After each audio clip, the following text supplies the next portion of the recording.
So welcome everybody to Fortuna Admissions video blog. I'm here with my colleague Catherine Tuttle, who was Associate Director at Duke's Fuqua School of Business in the Career Management team. And we wanted to talk today about what you should do if you get waitlisted, and you also have offers from one or more other business schools. So Catherine, I know that you've worked with some clients in this situation. What are your thoughts on this topic? Yeah, well, first of all, I want to say that waitlisted does not mean rejected. So, you know, there is potential, there's reason to be positive.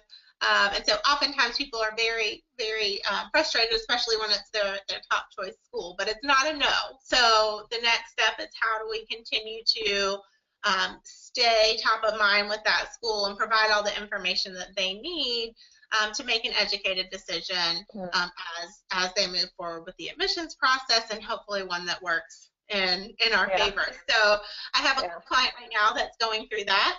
She is waitlisted at Kellogg, which was her top school, top choice school. She did get into Dartmouth and Duke, and so that is a good thing, and it keeps her positive. But we still want to make sure that we're doing everything we can to potentially get an offer from Kellogg. So first, you know, I encouraged her to really make sure that we were clear on the protocol. We want to do everything in line with the way the school wants it, right? And only provide the information that they're asking for and in the manner that they're asking for it. So different schools have different kind of things that they want in processes. Almost all will want you to accept or reject your place on the wait list, and then from there, you know, for each school, we want to make sure we're doing the right thing. So in the case of Kellogg, they want to know any updates on your professional experience. They want to know any other schools that you've been admitted to and the deadline, so they have that information. And then anything else that you've done to kind of reiterate that Kellogg is your top choice school. One thing they ask for you to specifically not do is send another formal letter of recommendation, which is often something we would do if we were following up with another school. So, you know, when you're reiterating your interest, obviously we want to highlight anything that has changed within your application.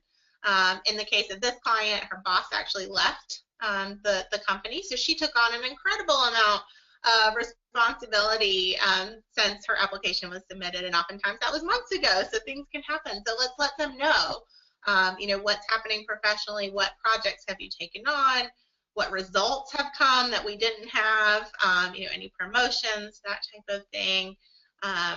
We also want to reiterate why that's our top choice school and be as genuine as we can without being sappy or sounding too discouraged or upset with the decision. Just positively reiterating why it is that it's their top choice. And finally, I think we can loop back with any students or alumni that we have talked to throughout the process, even if we can't submit a formal letter of recommendation in addition to what we've already sent. Oftentimes a letter from someone informally who has been or is a part of that community, who can speak to kind of your fit within the school culture, I think can go a long way. So we want to submit these things. We want to check in, but every 3 to 4 weeks, not sending something every week and getting to the point where it might be a hindrance to your admission.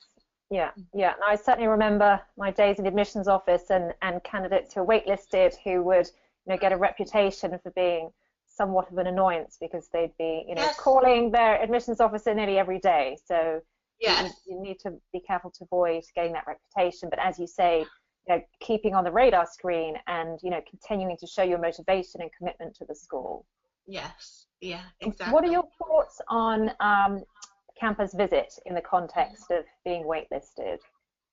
Oh, for certain. I mean, if there is a formal campus visit that you can take part of in terms of, you know, just showing that you are, you know, willing to make that trip and reconnect with the school, I think that is obviously a great opportunity. And sometimes Making a personal visit as well on your own, but I wouldn't ask the admissions office to coordinate that on your behalf. I mean, certainly let them know that you've come and perhaps, reconnect with students that you've already talked to. That might incentivize them to say something on your behalf. But yes, it certainly does show a commitment of time and resources, and reiterates that that is the school you want to attend. Yes, yeah. It's something we often get asked by, clients who've been waitlisted, how important is it to visit the campus?